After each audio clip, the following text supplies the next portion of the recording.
नहीं चलेगी।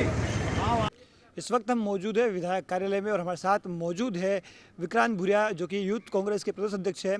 आज इन्होंने यहाँ पर अमित शाह और नरेंद्र मोदी का पुतला जलाया है, तो जानते हैं उनसे कि क्या मामला है और ये पुतला क्यों जलाया है। सर, आपने पुतला दहन किया है, क्या मामला है? बीजेपी सिर्फ जो घोटालेबाज हैं, भ्रष्टाचारी हैं और जो धमकाते हैं उन लोगों के साथ खड़ी है। जिस तरह से भाजपा ईडी का, सीबीआई का, इन सब का दुरुपयोग कर कर भोले भाले लोगों को परेशान करने का काम कर रही है, विपक्ष के जो नेता हैं उनको परेशान करने का काम कर रही है।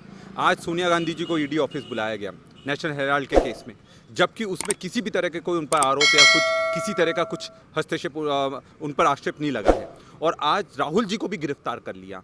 राहुल जी के गिरफ्तारी के और जिस तरह से हमारे सोनिया गांधी जी के साथ वो बर्ताव कर रही है ये सरकार, उसके विरोध में आज हमने पुतला दहन करा है, अमित शाह का भी और नरेंद्र मोदी का भी। और उनको ये बताना चाहते हैं कि ये जो आप तानाशाही कर रहे हैं, हम उसके सामने झुकने वाले नहीं हैं। जब अंग्रेज़ों से हमने लड़ाई लड़ने की हमें ताकत है, तो आप लोगों से तो लड़ाई लड़ेंगे भी और जीतेंगे भी।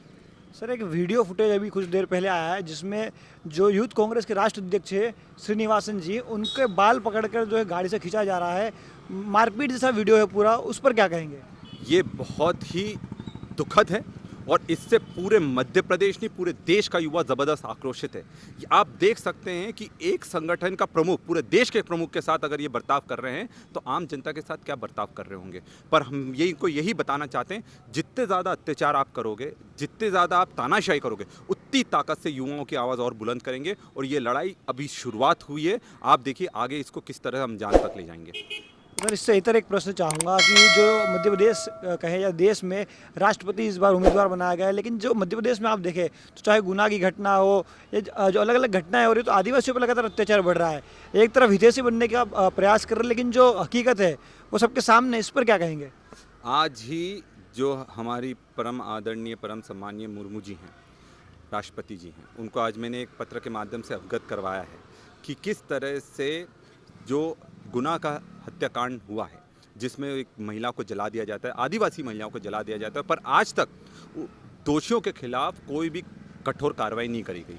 ना ही उनके घरों पर बुलडोजर चले, ना उनको फांसी की सज़ा दी गई, ना मुख्यमंत्री जाकर उनके आंसू पोंछने वहाँ आज तक गए हैं।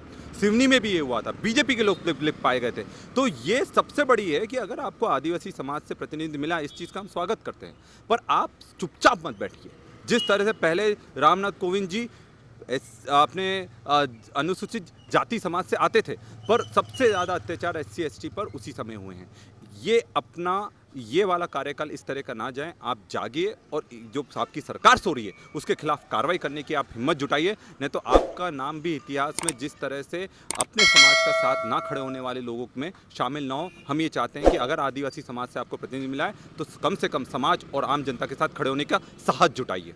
अंत में आखिरी प्रश्न लेना चाहूँगा कि जिस तरीके से बीजेपी जो है विपक्ष के खिलाफ लगातार ईडी या इनकम टैक्स इनका उपयोग कर रही है, इसके अलावा जो बीजेपी के दबंग अधिकतर पाए जा रहे हैं कि आदिवासियों से अत्याचार में लिप्त है, तो उसमें कांग्रेस किस तरीके की रणनीति अब आगे अपनाने वाली है? हम लगातार जहाँ भी इस तरह के अत्याचार हुए हैं, अभी कल परसों में गुना में भी हमारे सारे साथी लोग यूथ कांग्रेस के भी और बाकी सामाजिक कार्यकर्ता वहाँ पहुँचे हैं, वैसे ही पूरे मध्य प्रदेश में सब लोगों से जाकर हमारी मुलाकात भी हो रही है। समाज में ज़बरदस्त आक्रोश है और ये आक्रोश को हम सबसे मिलकर किस तरह से ये लड़ाई एक मुहिम खड़ी करनी है कि भाजपा हटाओ आदिवासी बचाओ का एक बहुत बड़ा आंदोलन पूरे मध्य प्रदेश में खड़ा करा जाएगा। मुख्यमंत्री शिवराज सिंह चौहान के OSD लक्ष्मण सिंह मरकाम लगातार वो जो है ऐसी पोस्ट करते हैं, जिसमें अभी एक उन्होंने फ़ोटो पोस्ट किया है जिसमें जो PFI जो प्रतिबंधित संगठन है उसकी तुलना आदिवासी संगठनों से की गई है, और जो भील प्रदेश की मांग भी जो कर रहे हैं लोग, उन्हें भी अलगाववादी और इस तरीके से बताया गया। तो लगातार उनकी जो भाषा है वो बीजेपी के प्रवक्ता जैसी आ रही है, इस पर आप क्या कहेंगे? उनको पैसा कहाँ से मिलता है? बीजेपी से नहीं मिलता, सरकार से मिलता है। और सरकार में अगर कोई भी कर्मचारी हो वो किसी दल का पक्ष नहीं ले सकता है। सबसे पहले तो वो अपनी जो उनकी मर्यादा है उसको लांघने का काम कर रहे हैं। और आदिवासी समाज से आने के बाद लक्ष्मण सिंह मरकाम अभी व्यापम घोटाले में लिप्त पाए गए। जब उनका नाम आया कि जो पेपर लीक हुआ उसमें जो गोविंद राजपूत के यहाँ से लीक करा गया, उसमें उनका नाम भी आया, उनका मोबाइल का स्नैपशॉट आया, जिसमें उन्होंने लोगों पर कार्रवाई करने का, मानहानि का दावा करने की कोशिश करी। बट सबसे बड़ी बात है कि अगर आपके मन में चोर नहीं था तो अपना मोबाइल दे देते, उसकी जांच होना चाहिए थी। मुख्यमंत्री के कार्यालय में बैठकर अगर आप इस तरह का कार्य कर रहे हैं और मुख्यमंत्री आपको बचा रहा है, लाखों युवाओं के भविष्य के साथ खिलवाड़ कर रहा है, तो अपने आप में बता सकते हैं कि ये किस तरह से एक एजेंट के रूप में काम कर रहे हैं, एक दलाल के रूप में काम कर रहे हैं। ना ये समाज के व्यक्ति हैं, ना ये किसी संगठन के व्यक्ति हैं। ये सिर्फ अपने आका को खुश करने के लिए जो भी समाज का दोहन करना है उस चीज़ के लिए तैयार है, जिसके लिए उनको लक्ष्मण सिंह मरकाम को शर्म आना चाहिए।